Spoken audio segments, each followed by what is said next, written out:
Welcome to the Virtual Memories Show. I'm your host, Gil Roth, and we're here to preserve and promote culture, one weekly conversation at a time. You can subscribe to the Virtual Memories Show through iTunes, Spotify, YouTube, Google Play, and a whole bunch of other venues. Just visit our sites, chimeraobscura.com/VM or vmspod.com to find more information, along with our RSS feed. And follow the show on Twitter and Instagram at VMSPod. Well, I am in San Francisco for a biotech investor conference, and I have run around to a bunch of meetings over the last few days, so that's why my voice sounds a little harsher even than usual. But I've got my laptop and my podcast gear with me, so I figure I should bring you a new episode rather than skip a week so early in the year. I brought the gear with me because I was going to record a couple shows this week. Unfortunately, one of the guests here in San Francisco had to cancel this morning because woke up with a bad cold, said he sounds terrible, can't think straight, and doesn't want to get me sick. So anyway, it was a bit of a trial getting out here.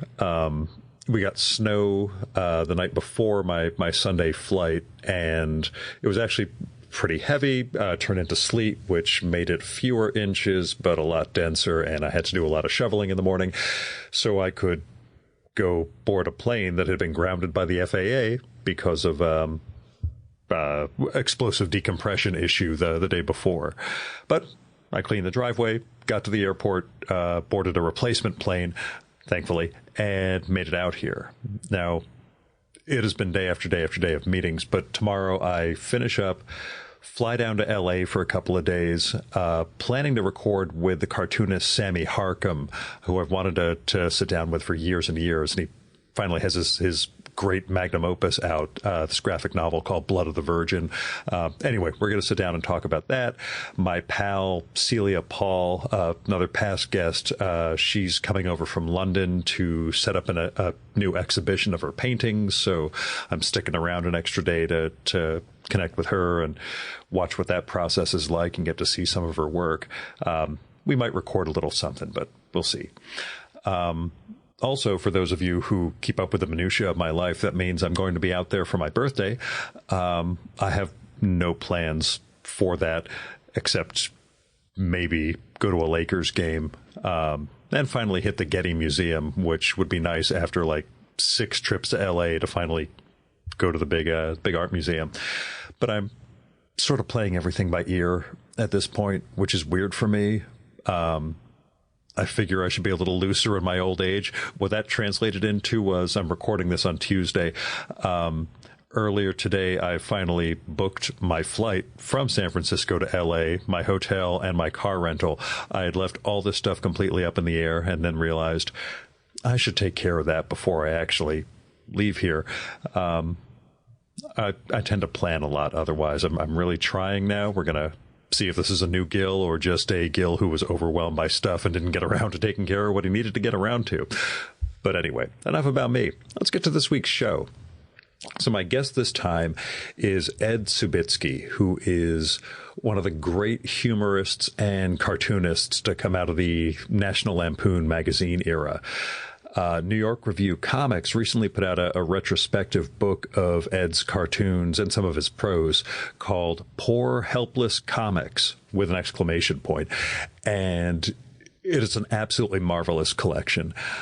I remember Ed's stuff from when I was reading the Lampoon, but I was a kid and didn't know who Ed Subitzky was. And there's a story as to, how he ended up on my radar for this. But seeing his work collected in this book really showed me how far ahead of their time his comics were and how subtle a humorist he was, even with some of the really over-the-top jokes that make it into his work. And it's not enough that Ed has these great gags, but he's often playing with the form and structure of comics or comic strips or cartoons, whatever you want to call it, turning them into Mobius strips or palindromes or one that's a grid that's set up to be read either horizontally or vertically, and having ambiguity in the text that sort of makes it one joke or another depending on how you're reading it.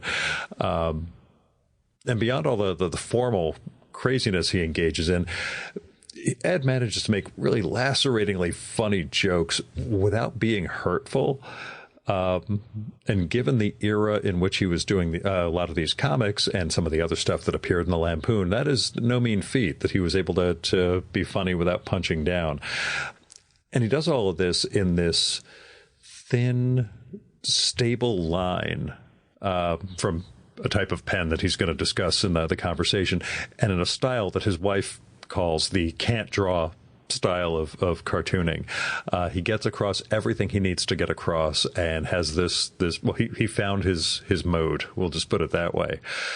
Now, Poor Helpless Comics also has this interview with Ed by the cartoonist Mark Newgarden, who's been on the show, and that runs throughout the book. It sort of serves to introduce various sections of thematic connections of Ed's work, and gives us more insight into Ed, the humorist, the thinker, and the person. It's a really interesting way to structure the book, to have these segments of the interview playing out through them. And they're pretty entertaining, but also just give you an idea of the guy behind all this work. And Ed's had this really amazing life. As far as I'm concerned, he's made these wonderful comics and prose almost on the side while having a full-time career as a direct marketing writer. And there's a whole section of this we cut because it was during a break that we took where we just talked about the what it's like having not a full-time job, but a career, and still having these artistic pursuits on the side. Not that I'd know anything about that. But anyway, Ed also had a really funny side role on the early David Letterman show.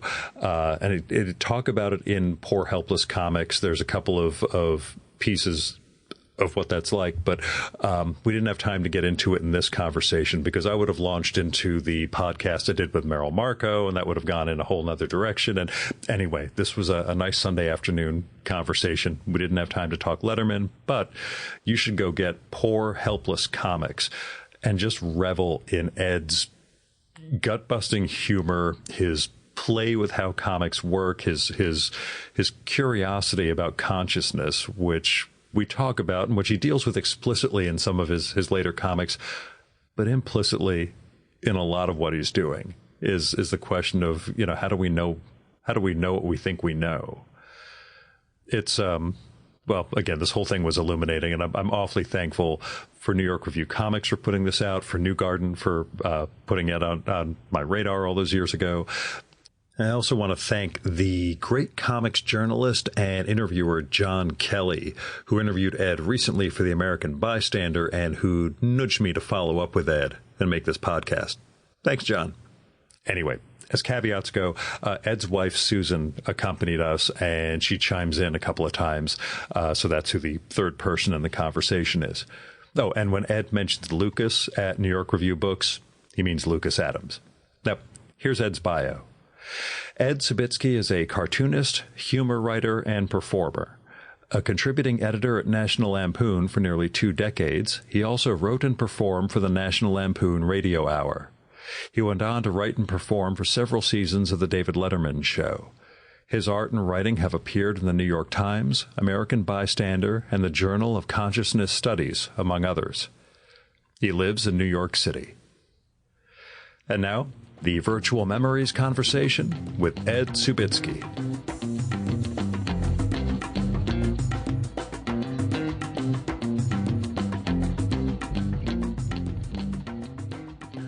So years ago, I was at a festival with Mark Newgarden. Yeah. And we were just talking about who I should record with. And he says, and this is before the pandemic, he says, you got to record with Ed Subitzky. Oh. And I wrote your name down at the time. And for some reason, I thought you were overseas and not in New York. I may have been confusing with the Gene Deitch or something like that. But when this book came out, it shows up from New York Review, and I think, all this time, Mark engineered this whole thing so you and I can finally sit down together after all this time. That's great. That's great. Now you have the book, and you've got me sitting in the living room. Great. But tell me, how did the book come together? Well, it started when one day I got a call. Well, first of all, let me preface it by saying I never expected there to be a book. Yeah. I was terribly, terribly surprised when this happened. But I got a call from, I guess it was Lucas. And he said he's up from the New York Review or something like that. And he said, we'd like to do a book of your stuff. And I went, what? I could hardly believe it because, as I say, it's been so long and I never expected anything like this to be even possible. And then I gave him the quickest yes I'd like to in the history of speech. Nobody, from my word to his ear, was a millionth of a second. And then he started talking. He said, well, why don't I come over and look at the work and stuff like that? So he came over. He brought an intern with him. And we went out. I think we had a little something to eat. And he went downstairs at the lobby where there's more room. And he and the intern went through the book. And at the end of it, he said, yes, I want to do this. And I was thinking, woo, wow. And after that, it was just a lot of give and take between me and him. Do we include this piece? Do we include, Susan? You should explain that it was your portfolios of tear sheets. Oh, I should. Oh, yes. I'm so glad. There's a lesson here. Luckily, I was very, very careful over the years to save tear sheets. Mm-hmm. And I had a nice tear sheet of just about everything that I did, although I wasn't so scrupulous, interestingly, in saving the originals. Yeah. But I was really careful with tear sheets. And luckily, Lucas explained to me that they could print from tear sheets. Yeah. So I was very happy that I decided to do that, because if I hadn't made the decision decades ago to save all those tear sheets so carefully, there wouldn't be a book because we'd have no record of anything. So that was probably the one smart thing I did in my entire life. And now it's on tape and everybody knows about it. At least you did one smart thing. I'll tell you, in my running group, I run with a couple of guys about 20 years older than me, and one of them just came across his stash of old National Lampoons up in his attic. And I told him I'm going to be recording with Ed Subitzky. He's like, oh, which one's he? I sent a picture. Oh, him. Like he's been rereading them. And the moment he saw the line, from one of your strips, he knew, yeah, this is the guy. So, they are magazines that resonated a lot. I was too young to be reading National Lampoon, even though I was. So it was a little risque for 7, 8, 9-year-old kid. I can imagine, yeah. That's what I told Sherry Flanagan, that maybe I was a little young for Trotz and Bonnie, but, I read those strips anyway. Yeah, well, it's a good place to get your education. In a sense, yes. I learned more about women there than I did anywhere else. But tell me what it was like revisiting your old pieces, and that selection process. Well, it's interesting. Let me see what I can say about that. It was very nostalgic, very nice. But the main thing was, I was saying, I tend to be an insecure person, and I never think my work was any good. And I would just give it to the Lampoon, they would run it, and it was all very nice. But when I looked at them again, I guess one of the thoughts that came to mind was, oh my gosh, this is funny. I never expected it to be funny. How did that happen? I think that's the main thing that I had, that I was surprised to see that the stuff actually worked and that it was funny. And I still find myself insecure about it and wondering how people could like it. I know that might sound very strange, but it seems strange to me that people actually like what I did. But I'm glad they do. So, yeah. Did you have how did you get into the National Lampoon? I know the book has a lot of the Mark there's conversation a nice story, with you. Yeah, there's a nice story here if I can piece it together and make it coherent for you. Hey, I should start by saying that I took a course at the School of Visual Arts, an evening course, because I had always loved writing and drawing. They were the two things I loved just about most in the world, writing and drawing. And I took a course at the School of Visual Arts, which I loved so much that I went for 12 semesters. And that's where, and the instructors were Bob Leckman and Charles Slackman, who was a terrific illustrator of the time. They were like good cop and bad cop. It was a workshop course, and we would all do drawings and cartoons and stuff like that. And Bleckman was so gentle when he didn't like something. He was so shy and embarrassed and hated to tell you it wasn't working. And Slackman was rough and tough. Lay it on the line, just tell it as it is. So we got the bad cop, good cop treatment. But I'm digressing from your question. Digressions are what I'm all about. Good, great, okay. And your question was? Getting to National Lampoon, but we could talk about your roots in comics first. Okay, so anyway, I'll tell you about my first brush with the Lampoon. I knew the Lampoon existed. I knew I wanted to be in it. I didn't have any idea of how to make that happen at all. And I remember a story. Luckily, where I had my horrible day job, the Lampoon offices were only about 2 blocks away. Mm-hmm. And one day I was in a newsstand. In those days, there were actual real newsstands, full stores, full of magazines. You don't see much of them anymore. But I was in a store there, and about 3 or 4 people came in, and they asked the news dealer how the Lampoon was selling. And he seemed a little perplexed, like, who are these people? So they explained that they were the Lampoon editors. And I was an inch away from them, and I said to myself, Ed, this is your chance. All you have to do is tap one of them on the shoulders and say, I love your magazine. I want to submit to it. I think you might like my work. And I just stood there, and I'm very shy, and I'm not forward, and I'm not an aggressive personality. I couldn't get myself to do it. And I just stood there and watched them walk out of the store, and figured I would never see them or have a chance at them again. And I felt, okay, fate gave you the chance. You blew it. Get on with your life. Go back to your horrible day job. And I don't want to hear any more about how you hate your day job, because look what you just passed up, boy. So anyway, so I had to put all that behind me. And then now to get back to the School of Visual Arts course I took, well, occasionally guest people would come in, and sometimes they would have real projects that the students would try. Mm-hmm. And one of the Lampoon, I think his title was one of the editors. I'm not quite sure I'm getting the title right, but it was somebody named Michel Choquette, who was actually a friend of mine to this day. And Michel was working on a book about the 60s. Back then we were close enough to the 1960s, so Michel was working on a book about them, a notorious book that ended up taking 30 years to finally get published. It was known in the publishing industry for that reason. But anyway, I submitted something that I had done to him, and he liked it.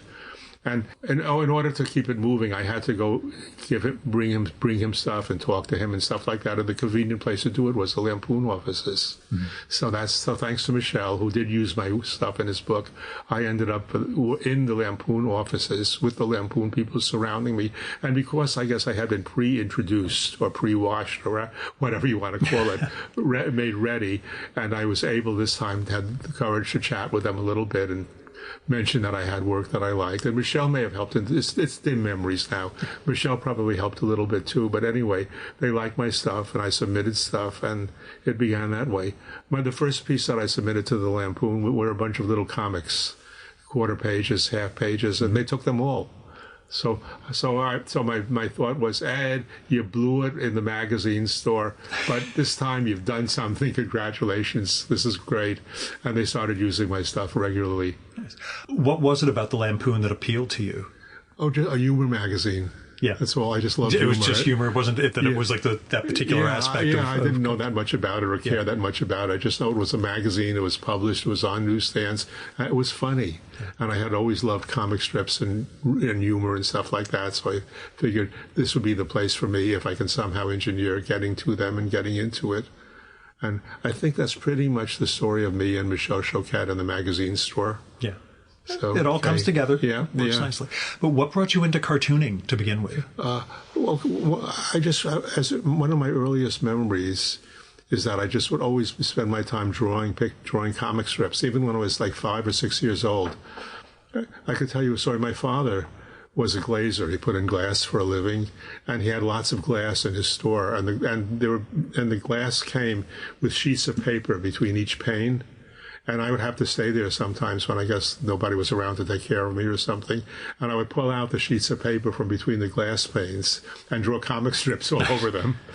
And that's one of my earliest memories. And ever since then, I just loved drawing. I just loved cartooning. I just loved humor. And we will get into that maybe later, but I also loved writing. That was really important to me, too. That's why some of my Lampoon pieces are actually print pieces. Yeah, the prose sections prose are also pieces, pretty impressive, and balancing those things with the cartooning is...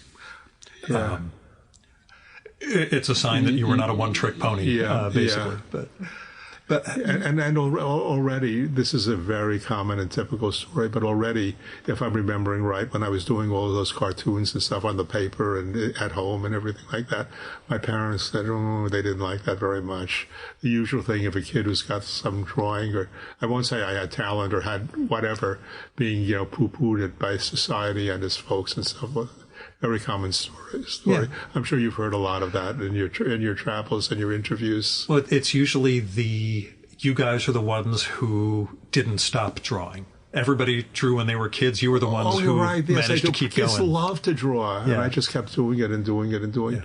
Also, what was really good in my case, I cannot even say how helpful and important that course with Bob Blackman and Charles Slackman was, because I don't draw in a traditional style. It's very untraditional, and I needed somebody to understand that and accept it and appreciated it. If I had a course with lesser aware people, and they had tried to coax me into a standard comic book style, it would have been the end of me. Blackman and Slackman loved you to be individual. All they wanted was for you to do what is you, not copy anybody else, not be like anybody else. Just take what comes out of you deeply and trust it. Was what they were really starting to say. That was their whole attitude toward everything.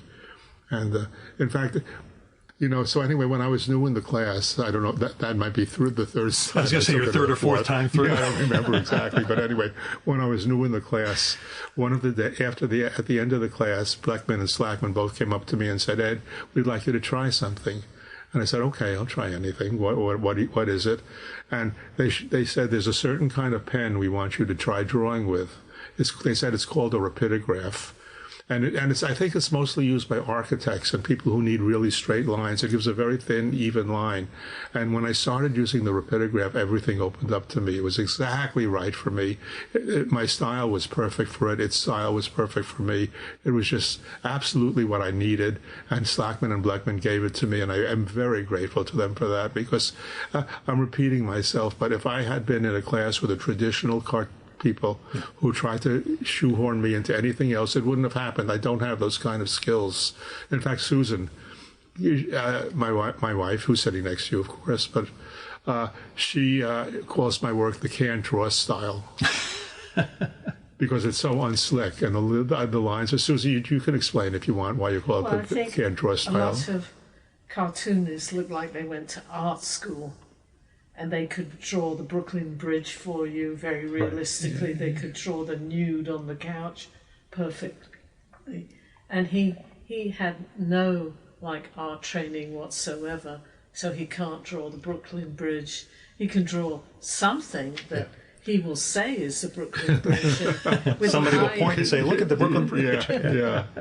But can't draw like an artist could draw. So that's why I call him the can't draw style. It works. You built a career around it. I did. It did work beautifully. With it, his own world. But that was very incisive of Slackman and Blackman to realize that I needed that kind of pen to do what I needed to do. So. And what was your question again? I answered some of it, but I'm not sure I answered all of it. It was just starting you off on comics, where comics began for you. Okay. So, I think that sums up, where you started as a kid and then where you made the jump when you started with SVA. Yeah, and I remember I did a few very bad little cartoons for my college newspaper that I don't remember, that I'm trying to repress those memories as best as I can. I don't, go away, memories. I don't want you here today. And that's it. Then I just, as I say, I always did. And while I was doing I think it was while I was doing my Lampoon work, I actually was roped into doing a comic strip for my company newsletter. Yeah.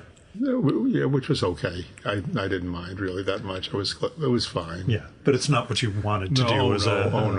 all. Not at all. So, Ed, you did sell a few things to other places other than the Lampoon. Oh, yeah. Oh, Susan's right. Yeah. My first cartoon that I had published was in Cavalier magazine, which is a Playboy ripoff of the day. And again, I was telling you how fast I said yes to Lucas about putting a book out. I sped through all the newsstands I could find to finally see it in print, and I couldn't believe it. There was a copy of Cavalier. I bought it. I opened it up. I turned through it quickly as could be, and there was my cartoon with my little name on the bottom of it. And I couldn't.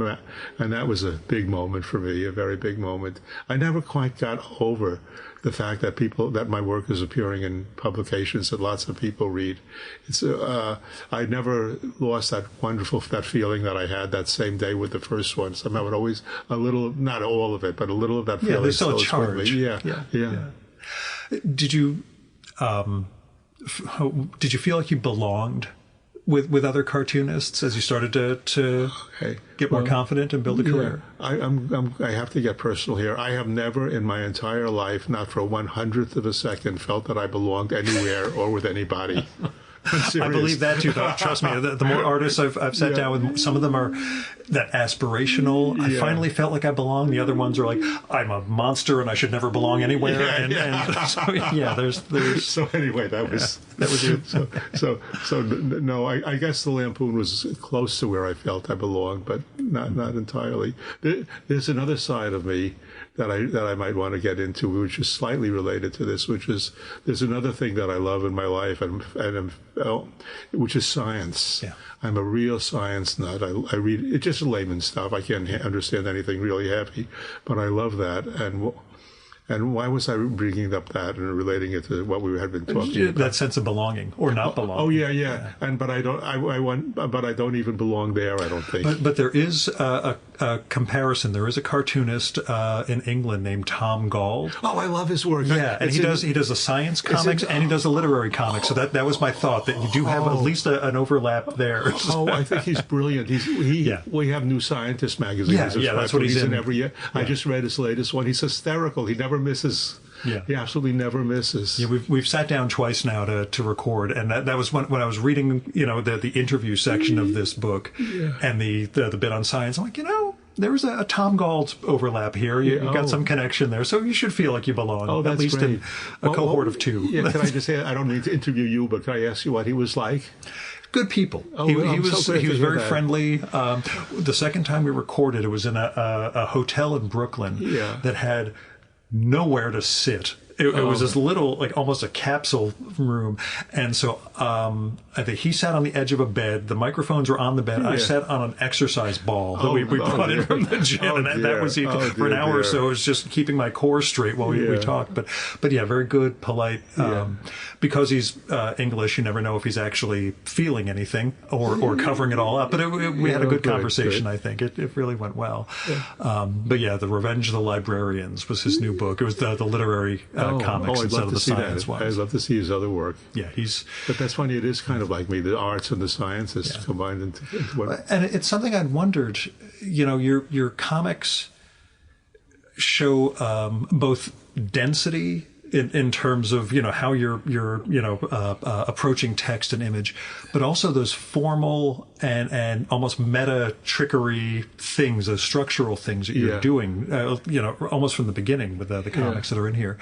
And I wasn't sure how much of that is informed by your math and science sense versus I just wanted to play with the form of comics, and this is what I did. So. Yeah, I think it probably is in some way related to my love of science. And I was actually a math major back in college. Not very good at it, but I managed to pass and survive. But I think there is. I wouldn't say there's overlap between them, but I think that does influence me because there's almost a scientificness about the way I play with the images and the things. And as a matter of fact. I was very proud of this. I've always been very interested in one particular subject, which is, I love philosophy too, by the way. Yeah. Love philosophy. So I was always fascinated by the question of consciousness and what it is and what it means. And the question of if the universe is really made out of matter, just chunks of physical stuff. How can you have experience? Where do reds and greens and pains and pleasures come into that picture? It's very hard to draw a link between the world we see around us and our internal subjective world, one causing the other, which way, maybe direction, we're not sure. But so anyway, I had done a lot of thinking about that in my life. And I submitted a piece to an academic journal, which is the premier journal in the consciousness field, called Journal of Consciousness Studies. They not only ran it, they ran about 20 other of my pieces, and a lot of them were comic strips. The reason that it related to consciousness studies was that a lot of them had characters who knew they were creatures on the page. The self-aware. Yeah, they were and how do they get off the page? What does it mean to be on the page? I'm making up new ones as I go along now. I'm not sure I remember them all, actually. But anyway, so I had about a bunch of things in there, and. But yeah, the way those outside, I won't say outside, those other interests in your life, math and philosophy and science, feed back into the comics. Yeah. It's weird because it's both the content, but like I was saying, it's also the structure and form that you play with. I find fascinating. Yeah. Oh, you know what the commonality is actually? Is what is the nature of reality? That's what ties together the comics I did for the Lampoon and the Lampoon stuff, and the Journal of Consciousness Studies stuff. They were all probes about what is real. And in the comics, if they go round in circles or they double back on themselves or whatever, is that part of reality? And so, if you like caught me walking along the street and tapped me on the shoulder and say, "What are you thinking of now, Ed?" More likely I'd say, either what is the nature of time, what is the nature of space, what is the nature of consciousness. I'm probably not even looking at all the nice things that are happening all around me. My head is way somewhere else. I try to pull it back, but my head doesn't come back. It wants to stay up there. It's like spring-loaded or something like that. I don't know what the word is for it. Did you come to any conclusions? Have you figured out anything? Because I'm worried about where consciousness goes, not where it comes from. But anyway, what's the... People have been working on this, the most difficult question, for thousands of years. And I'm happy to say I haven't solved it either. Is there a school you subscribe to? Yeah, if I had solved it, wow. But no, just keeping it secret here on the Upper East Side. Yeah. In fact, one famous person in the field of consciousness studies said, something like, not a single word that's worthwhile has ever been written on the subject of consciousness. It's so difficult. But no, I haven't solved it. But if I ever do, I will let the journal know. Yeah, in a comic. I'll say, this time I've really got something for you. The problem's solved. Close up your door. Go away. I got it. Have you dealt with the whole AI wackiness and all of the artificial intelligence buzz that goes around? It's fascinating. Yeah, it's fascinating. One of my big hobbies, and although I don't do it anymore, was computer programming. I would write little programs for my Macintosh, and I love doing it. That was, this might sound strange, but if you asked me what were some of the most fun moments in my life, I'd have to say it was when I was doing my programming hobby. I just want to be careful here because I'm not talking about me creating Microsoft Word. I'm talking about little snippets of programs, but that did little tiny peculiar things. But they were a lot of fun for me, and I just loved doing it. I think I'm probably too old to get back to it now, but also I've let it lapse for too long, and I'd have to have too much learning to pick it up again. But I may try. Some languages, if you treat it like it's a foreign or a language you once knew, I'll just put it this way. In 1989, when the Eastern Bloc collapsed. When what collapsed? The Eastern Bloc. Sure. My father was Romanian, but had not spoken Romanian since he was 9 years old. Discovered, when he was listening on the shortwave radio about Ceausescu getting hunted down, that all that Romanian came back to him. It was all embedded back in his head. So it's always I know the language for coding has changed, but it's always possible you've got those structures back in your head that you can still, do something with. Thank you for the encouragement. Keep our fingers crossed. Thank you. But that sort of formal approach and that being funny, but also playing with the whole form of what comics were. I'd ask where it came from, but it just seems like it's. Well, I'll just get into one little area.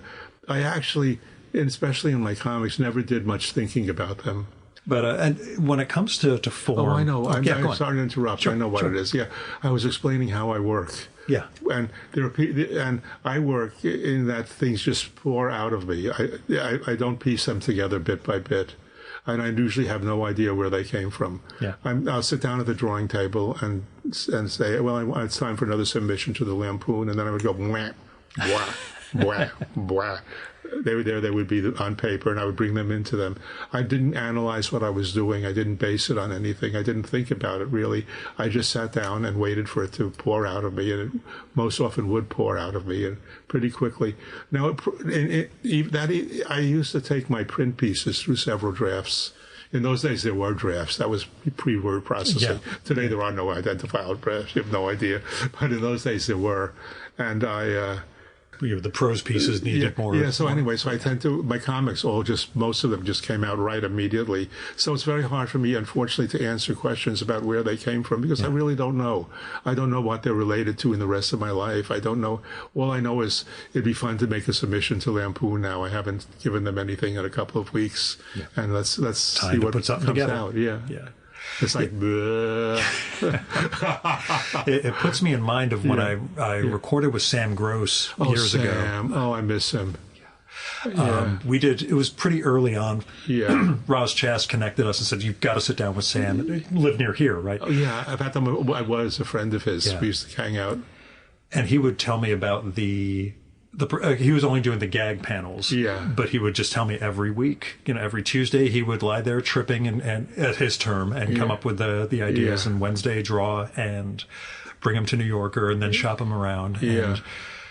And son of a bitch, he showed me that week's submissions and I busted a gut over half of them. I'm like, you do this long enough and you know what's funny and you know how to make this a Sam Gross gag. That's interesting. But yeah, he was one of the first legends I ever recorded with, and that was like, I got Sam Gross, But yeah, in fact, tell me about your friendship with him. How did you? Well, we got to know each other a little bit about the Lampoon, and since he lived fairly close by, I would have dinner with him like every couple of months, and we would chat about things. He was a great person.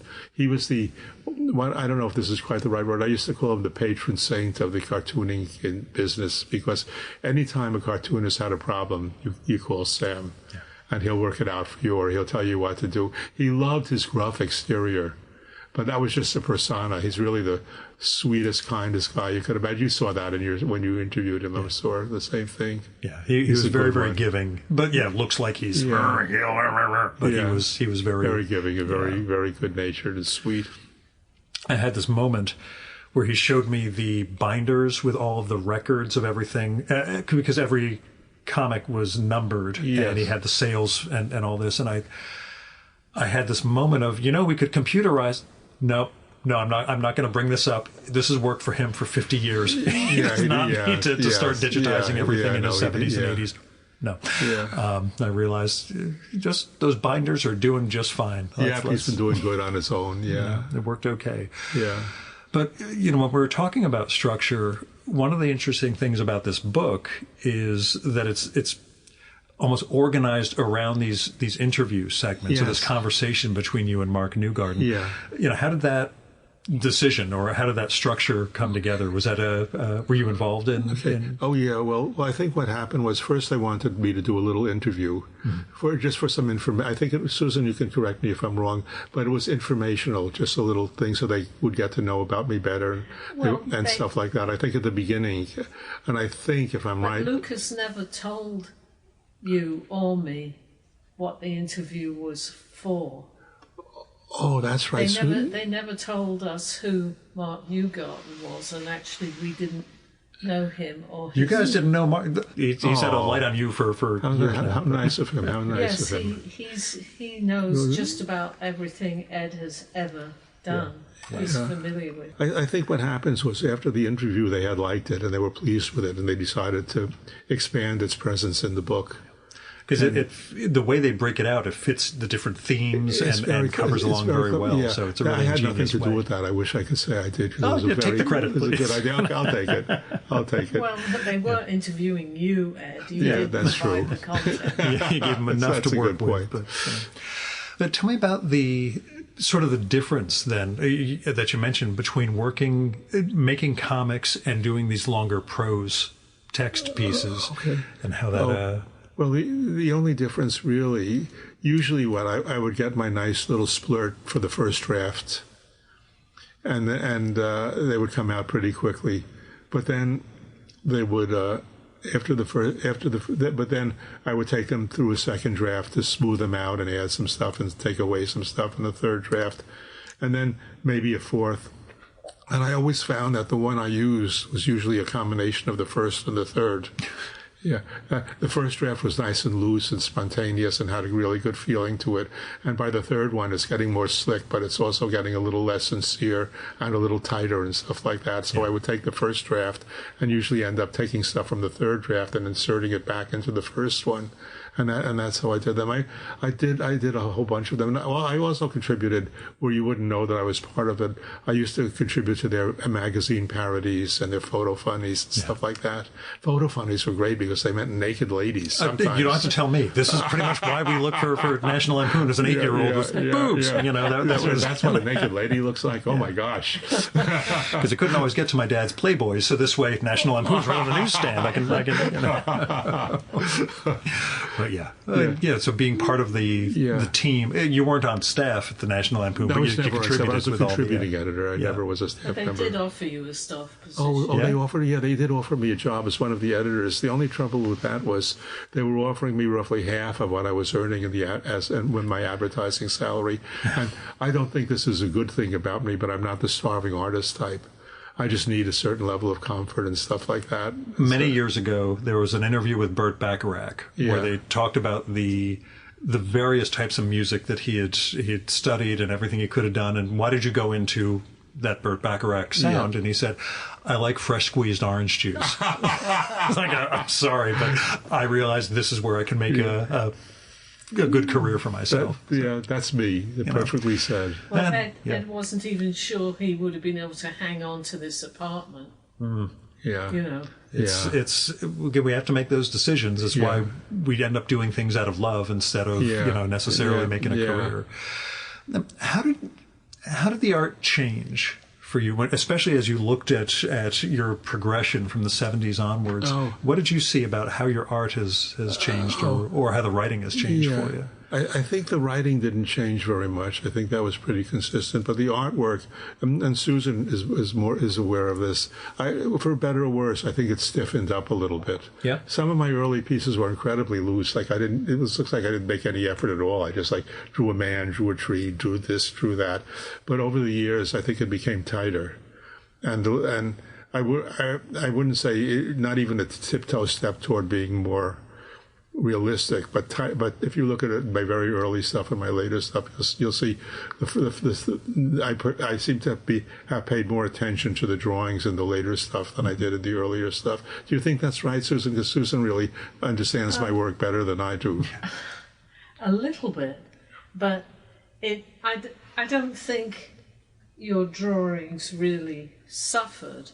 But it in the very early ones, it was looser. I mean, when he was drawing the panels, they were just like all over the shot. Exactly. Jagged lines So, but I don't think it compromised the work, you know, because it did like tighten up a bit, a smidgen, but I think that was actually okay. Yeah. And the written stuff didn't really change at all. No, the written stuff was pretty consistent from start to finish. Yeah. You had that voice and that tone. Just there, yeah. My two favorite print pieces were How I Spent My Summer and Stupid World. Yeah. And I think I'm more fond of Stupid World now. Yeah. I used to be more fond of How I Spent My Summer, but I think I've moved on to Stupid World as my favorite. In being... Well, what appeals to you about it? What's the... it's just so crazy. Yeah. I just love the absolute sheer craziness of it. It's so shameless. So that's another thing that I always felt about art. I have a little saying I like to say, art is heart. You have to be totally shameless. You've got to put yourself out there in the paper. Every little bit of you, the light parts of you, the dark parts of you, whatever it is, you've got to just sprinkle it, put it out there for the reader to see. I think that's very important. I think a lot of people probably don't do that enough. Mm-hmm. Were you ever uptight about that when you were younger? Was there any family issue or anything where it was, I really don't want to make this joke, but I got to do this? The only issue was I never let my parents see any of the lampoons. Okay. That was the issue. I don't even know if I had them in actually, yeah, no, they were, I think, a little curious, but I never showed it to them because they couldn't handle it. They were very traditional parents. And the rest of the magazine, I mean, you had sex jokes, but the rest of the magazine could be a lot cruder, a lot more graphic. And as my running friend said, going through those 1970s issues, there are a lot of jokes in there you couldn't tell nowadays, Gil. I'm like, I you'd believe be hung. That. Yeah. You couldn't get close to it. I mean, they love being as politically incorrect as possible in the Lampoon. Yeah. They went for it no matter what. Somebody would come up with an idea, and you'd hear the idea and cringe and say it's great, but they'll never publish that. And they published it. They couldn't care. They were just going to go for it. Yeah, it's a different world. Yeah. Do you find your humor has changed? Are there things that you either find funny or don't find funny that Oh, no, not really. I think I've been pretty consistent in what I think is funny and what I don't think is funny, except, as I said, about my own work. I never used to think that was funny. Yeah, of course, your work's completely unfunny. Yeah. That's why they put it in Lampoon. That's why they put it here and there. It's not funny at all, Ed. That's why Lucas called to, let's put the unfunniest strip book out there. But yeah, it's interesting to me that you're... there's a sex focus in the comics, but there's really not a 1970s world. There's not a sense of, you're making, Nixon zingers or anything like that. It's actually, one of the things about my work was, for better or worse, I was never topical. I always like to think of myself as being about the human condition and the human comedy, what we are, what we have to do, how silly we are, how serious we are, whatever that is. I always thought that was sort of the social aspect of being human. How do we react to people, members of the opposite sex? How do we react to the fact that we're here, and being here, we have to earn a living and do stuff like that? That was what always interested me, and I think that's why the stuff probably reads well today, even though it was done such a long time ago, because it wasn't about the latest war or the latest economic crisis, and I was never, as I said before, a joiner, so my work never was about the latest fad. Yeah. In fact, always, even to this day, if you ask me who the current movie stars of the day are, I couldn't tell you. And I probably could tell you some of the politicians, but I just don't know what's going on in fact, I'm always embarrassed. This used to embarrass me with Sam Gross. I'm not, don't know if I should be proud of this or not, but I'm not much up on culture. Mm-hmm. People would tell me books that were great books that were famous 20 or 30 or even 100 years ago, and I'd never heard of them and stuff like that. And I remember Sam Gross used to tell me a story, and I don't remember the details, but it involved really knowing your culture. Yeah. And I used to fake it and pretend I knew what he was talking about and nod and pretend I was listening, but I didn't know. So anyway, that's another reason why my stuff doesn't appear topical, is that I couldn't have made it topical if I wanted to. I just plain didn't know. It's the Subitzky universe. It's your universe. My little private universe. Yeah. You can look, but you can't come in. Yeah. And he could put it out there for you. Yeah. And that's a nature of consciousness, like you were saying, finding the thing that's maybe eternal in us, or at least what's doing the actual thinking. But tell me about your New York. How New York has changed for you. And did you grow up here? Oh, I grew up in a suburb. Okay, in Mount Vernon, which is borders on the Bronx. Yeah. Well, I just remember the usual things. The time when it was dangerous, how much safer it seems to have gotten over the years. But I've always been glad about living in New York, and but I don't remember too much about it. Susan is wonderful because she stays here with me, but she's a nature person. Susan loves greenery and I live out in woods the and parks. So and she's sweet. She stays with me here in New York, and I always feel grateful for that. So thank you, Susie. Yeah. I always tell people I'm 25 miles from the George Washington Bridge, but it's just woods, deer. My wife saw a bear a couple of days ago next door, and it was coming back in the house now. That's wonderful. But I get to come in here, do this sort of thing, and then scurry back to the woods. Yeah. Well, I don't know what Susan had planned her life to be, but I don't know if she expected to be in New York City with a crazy cartoonist. I figure, life takes us in funny directions. Yeah. You didn't think you were going to be a career cartoonist. No, I by any didn't. means. Or a career in direct marketing and advertising. Marketing, yes. I was a business-to-business magazine Oh. editor before I became a lobbyist for the pharmaceutical industry. Then you know. Yeah, I know that we end up in places we did not expect. That's right. And we turn out to be skilled at things that we didn't realize we'd be skilled at. No, it's always, is that me? Is this really me? Well, what am I doing here? What am I? Yeah.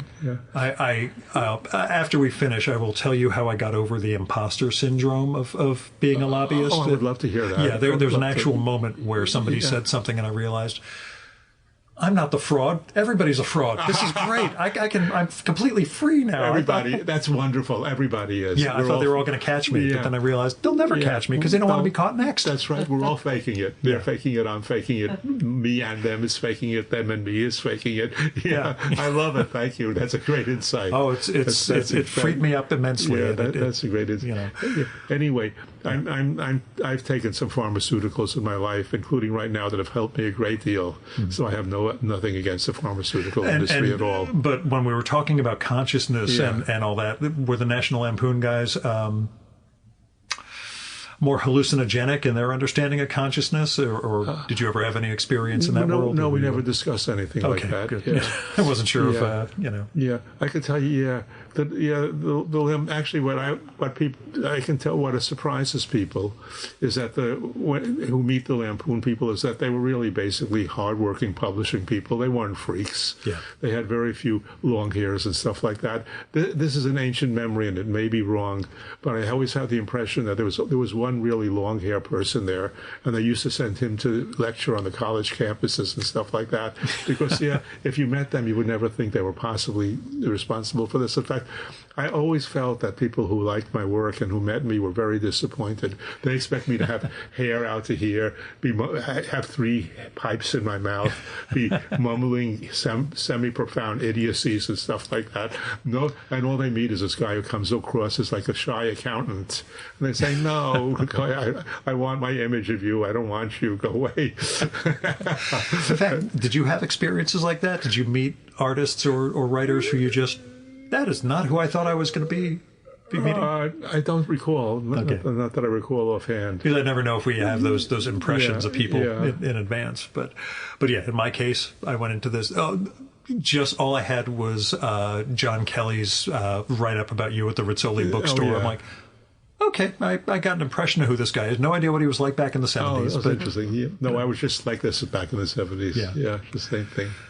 Tell me, when we talk about the professional life. Right. I mean, you see, I'm coming in here on a Saturday and doing this in my quote-unquote free time.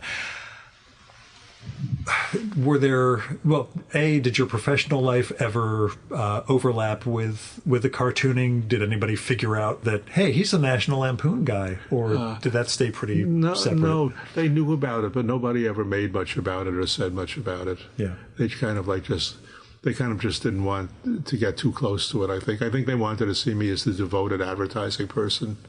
And, I don't recall much... many people saying anything about it where I was working, fortunately or unfortunately. In advertising, they take it very, very seriously. So a few of the people have some perspective, but the art directors think they're doing the Mona Lisa. The writers think they're doing the great American novel. You wouldn't believe how seriously they take it. They think it's an art form. It's not an art form. Yeah, that's what I was going to say. The reason they were impressed by it is they thought they were doing something far superior. Yeah. These are just comic strips. Fair. That's right. I'm doing advertising. Or bending people's brains, which I think you were doing pretty effectively with the strips back then. I would want to shake them sometimes and say, if you really think that this stuff is art, I want to see it in a magazine or in a book or something like that. But of course, I never said anything like that to them. But I couldn't believe the seriousness and the authority with which they took that stuff. It's advertising at its best. It's a craft. There's some nice design work here and there, and if you can read a piece of very well crafted, very persuasive copy, there's a little bit of a something going on there. But it's more respect. But it's more respect. It's not art. It can't be art. It never could be, and it never will be. But they don't understand that. I don't know if that's...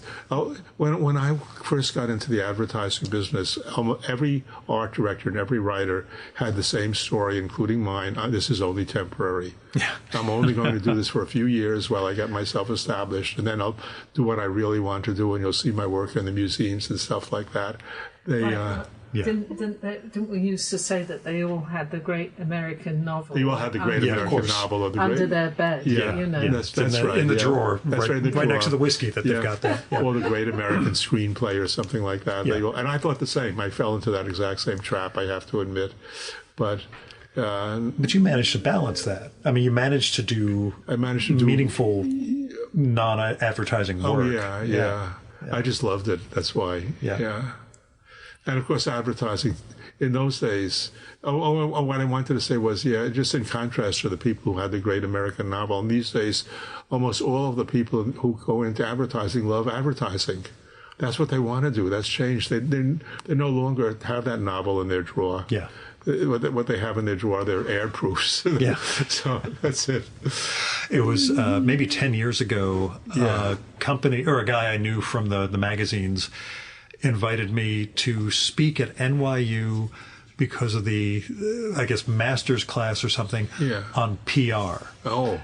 Yeah. And I had this, I always thought PR was something you fell into, not something you actually went to NYU to study. But I guess these kids are paying to learn how to send press releases out and send an email to follow up on the phone call. It was a little strange to me, but everything because as yours was also, because we just sort of fell into this and discovered we were pretty good at this professional thing. I'm not a boastful person, but I was extremely good. I know. That's the vibe I got from the interviews. I really was. I sold a lot of merchandise in my life. Luckily, I used to soothe my conscience because most of what I advertised, or a lot of it, were things like books, book series and newspapers and stuff like that. So you feel it's culture a little bit, a little bit, but it's not likely to hurt anybody. Yeah. If I can grab your attention and talk you into buying a $20 book that you really don't need and will never look at once it arrives, you haven't been hurt by it. It's still better than cigarettes. I would never work on cigarettes. Everybody knew that. They wouldn't dare approach me with the thought. Yeah, I let everybody know right away, no cigarettes. I had to work a little bit on alcohol, but not much. Yeah. Yeah, it's, again, we know everything we work on involves compromise. In the previous administration, my arts friends would ask, how can you possibly work with that guy and his administration? I'm like, if I don't, and somebody lobbies for something that hurts our sector, then we're all in trouble. So I have to go do this. That's right. Yeah. On the plus side, we got to help save the world during COVID, so that made me feel like we did something. But the balancing the professional and the creative is something that I because it's a challenge of my life, I'm interested in how other people manage that. So. Yeah, I used to squeeze all my drawing and writing into evenings and weekends. Yeah. I was young then. I can't believe I used to work a full hard day at the office and come home and hit the drawing table and work for several hours with so much energy and stuff like that. Yeah. But, it's a young man's game. Yeah. But what do you find yourself drawing much nowadays? Do you do much by way of comics? I know you're in the bystander. I've done the bystander stuff. All right, we took a little break here for a snack, but we came right back with me prattling on and justifying sticking with my day job rather than pursuing the arts. Well, I think there is something to say for working, like doing a day job during the day, and then when when retirement times comes and you're elderly, you have a little bit of money. As I said, Susan and I are hardly wealthy, but we're getting, we have enough for our needs. We have enough for an occasional trip and a luxury here and there. And I think I might have made the right decision because I don't know what I would have done otherwise. Did you have those thoughts when you were younger that, I really should just devote everything to either the comics or, long form prose, doing fiction or anything? Or had you always felt like this is enough I think I felt like it's okay the way it is here. Yeah. And I also felt that was unrealistic. Yeah. I'm not going to sell the movie script. I'm not going to sell the novel. Right. And so that's just not going to happen. But what is going to happen is I will have to retire someday and I will need money. And if I sacrifice everything I have to this project, then where will I be 10 or 20 or 30 years? Now, that comes from having a cautious personality. And some people could handle it better, but that was my thing. Keep the day job. You're good at it. They like you. You probably can stay here for a number of years more. And after that, you'll be at least reasonably comfortable. Yeah. And you know what? It's an interesting thing because thinking back on it, I really don't regret that decision now. Yeah. I think it was the right decision for me. You had a career, you have a home, you've got this wonderful book that shows that you've made something. I just wanted to say thank you because one thing that these various interviews have done for me is made it possible or encouraged me to say some nice things about myself. Every once in a while. It can be difficult to actually say that, I feel like I did something. Yeah, and it's nice to be recognized. Yeah, or they actually published my book or something like that. Yeah, the old Ed just wants to say, ooh. Yeah. But now these interviews are helpful in that respect. They really are. Yeah, how's the reception of the book been? Have you been hearing from people? I know you did a signing in Rizzoli downtown. A couple of my friends who know me like it, but I haven't heard too much from anybody about it. I have an interesting story. I can tell him the story about Mike Dowler. We have friends in California, and can I just interrupt before you tell anything, Mike Susan? Yeah, you're very helpful. Thank you. And remind you that when we were in Rizzoli, there were several people that we didn't know we hadn't met. They weren't even friends of friends, who said, "I've been waiting years, decades, for a collection of your work. So I am so happy that it finally is coming out." So it's not really true that you haven't heard. Once again, he's being the shy accountant. You're right. You're right. See, it's hard for me. And now you can tell the Mike Dowler story. Okay. We have friends in California and he bought a copy of the book. He had never seen my work before. And it's one of the things I've been very careful to do. I've never put anybody on the spot and said, "What did you think of the book?" I let them bring it up or not bring it up as they wish. And this guy told me, he said there are two. He was born in Santa Barbara and grew up in Santa Barbara, so he's California through and through. Gotcha. Okay. And he said there are two kinds of humor. There's West Coast humor and there's East Coast humor. And based on where you live, you do East Coast humor, but I respond to West Coast humor because I'm here on the West Coast. It was his way of trying to say something to let me down easy. He really probably wanted to say, "I can't understand the word of that weird book. Why did I buy it?" And et cetera, et cetera. But I've never heard of anybody saying that the West Coast has different humor than the East Coast, and then we don't respond. Yeah, and we don't respond. Yeah, but strange. You can stay friends with them. Sure. I always tell people I won't look at their work. Like any one non-published friends of mine. Can you look at my poem? Like, no, I just can't. Good idea. Yeah. Very good idea. It's for the best, all things considered. But, very good idea. But tell me, are you drawing much nowadays? Not very, no. Yeah. There are a couple of reasons for that. One, again, this sounds a little discouraging maybe, but I am older now. I passed my 80th birthday. And I find it's hard to get up the energy to do the kinds of things that I used to do. But I could and I would, but I really don't have the opportunity. There was The Bystander, which used some of my stuff, but I haven't submitted to them recently. Yeah. Well, but I can say again, this is a story that I have told in other interviews. But the amazing thing about the Lampoon was they never edited your work. I would actually, in some of my, not the biggest pieces, but some of the smaller pieces, I would actually ink it in and then hand it to them. I never even bothered to give them a rough because I would never change anything.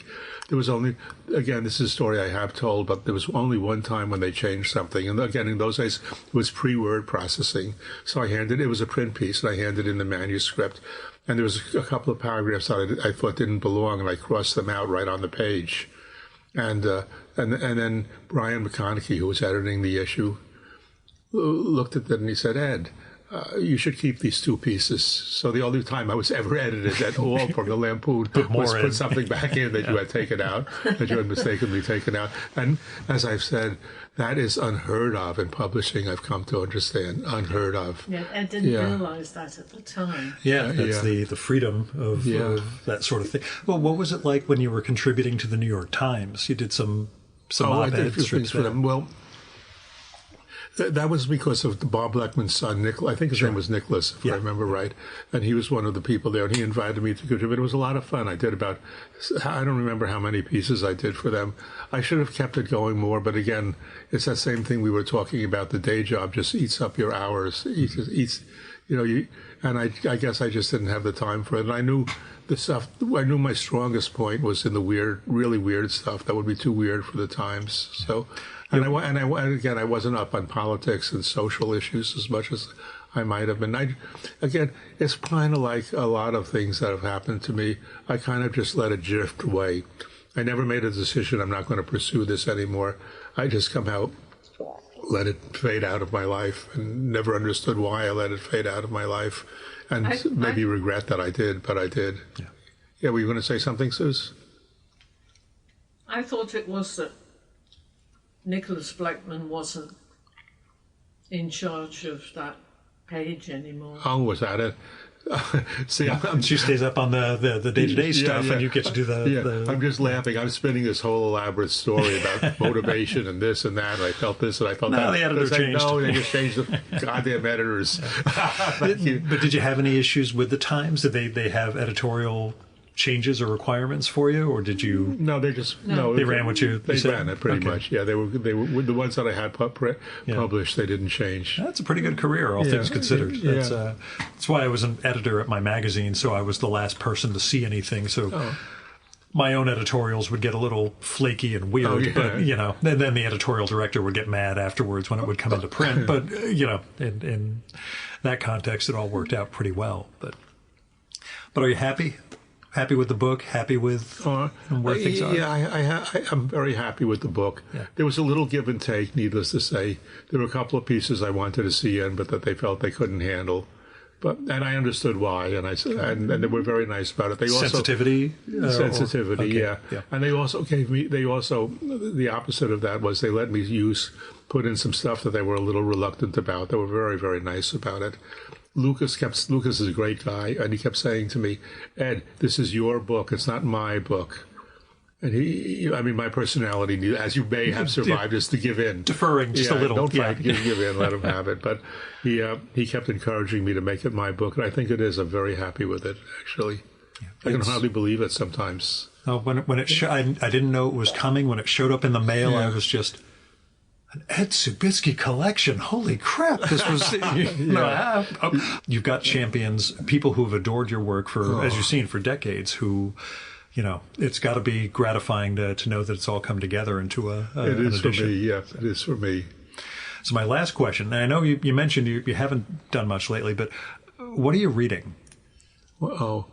Science magazines. Yeah. Science magazines, science books, basically.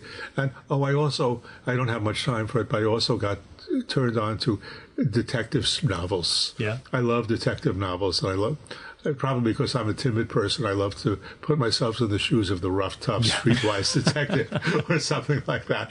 I'm as far from a detective as a human being could possibly be, but that's what I've been reading, basically. Again, I don't read other people's. The only fiction I read are the detective novels, and I read a couple of hobbyist magazines just to remind me of my youth. I read a hi-fi magazine, and I was reading a couple of computer magazines until they went online, and I find it very hard to maneuver and read anything online. I don't like doing it, so I haven't been doing that. And that's about it. I can't think of anything else. I've been reading a lot of packages when we eat. I'm one of these people who, when we eat breakfast or lunch or reading all the nutritional information. Susan dares to leave a box on the table. She'll say, "Ed, eat your food. You're reading what's on the box."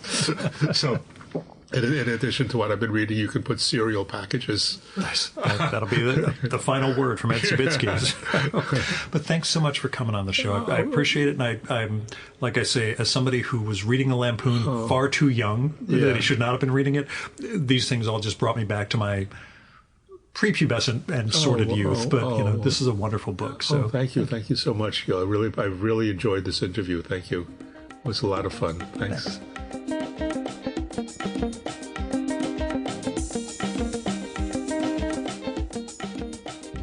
And that was Ed Subitzky. Go check out his career-spanning collection, Poor Helpless Comics, from New York Review Comics / New York Review Books. It's a lot of fun, and the formal tricks he plays with the comics form are an absolute delight. The interview that's there with Newgarden and a few of the New York Review people, it's illuminating, it's entertaining, it's very human.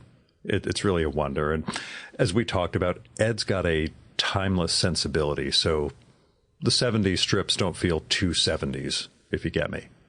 Anyway, go check out Poor Helpless Comics and just enjoy a marvel of humor.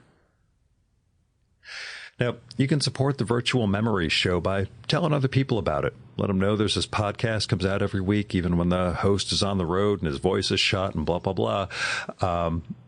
And just also tell me what you like and don't like about the show and who you'd like to hear me record with, or what movie or TV show or book or piece of music or art or theater or whatever you think I should turn listeners onto. And you can do that by sending me an email, direct message if we're connected on the few social media platforms I still use, postcard, letter, or by leaving a message on my Google Voice number, which is 973-869-9659. That goes directly to voicemail, so you don't have to worry about getting stuck in an awkward conversation with me. And messages can be up to 3 minutes long. So if you go over that, just call back, leave a second message, and let me know if it'd be okay to include your message in an upcoming episode of the show. You might have something interesting to share with the listeners, but I would never run something like that without the speaker's permission. So, let me know. If you got money to spare, don't give it to me. I mean, it's nice. I appreciate the gesture. I appreciate the support for what I'm doing by doing the show. But, I work for a living. I make money so that I can do this sort of stuff. If you do have money to spare, give it to people or institutions in need. You can find people through GoFundMe, Patreon, Kickstarter, Crowdfunder, Indiegogo, all those sort of crowdfunding platforms. There's ways you can help people with making rent or covering healthcare bills, veterinary bills, car payments, getting an artistic project off the ground. A lot of people are in need, and you can really help make a difference in their lives. Now, when it comes to institutions, I give to my local food bank, occasionally give to the Poor People's Campaign.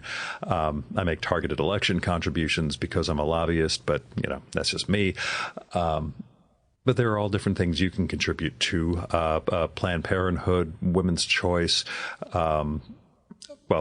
freedom funds, election funds, things like that. And there are a lot of things you can do with your money to help build a better world. So, I hope you will.